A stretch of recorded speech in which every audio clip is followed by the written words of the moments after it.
Good morning. Ay, sakit ng ulo ko eh. Diyan ka lang. I know exactly what you need. Pagluluto kita.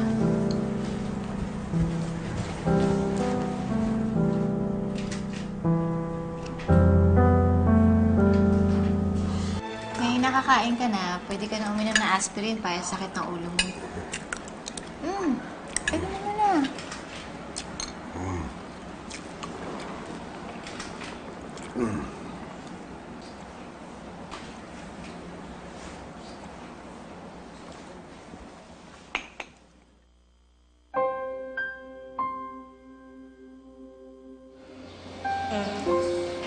Inom ng gamot. Para naman ang baby niya. Inom na, para gumaling ka kaagad. Siyempre naman, ibibili nga talaga kita eh. Yung dalawa ni Ana, yung dalawang baby ko. Lagi kong aalagaan. Kasi mama, Ang swerte ko naman.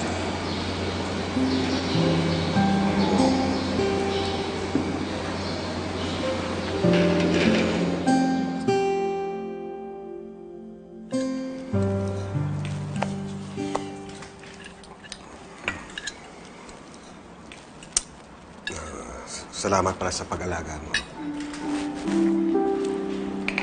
Ayun, gano'n naman talaga magkaibigan, di ba? We're friends, right? Tungkol dun sa nangyari kagabi. You don't have to explain. Wala naman tayong ginawa na hindi ko rin ginusto. I like being here.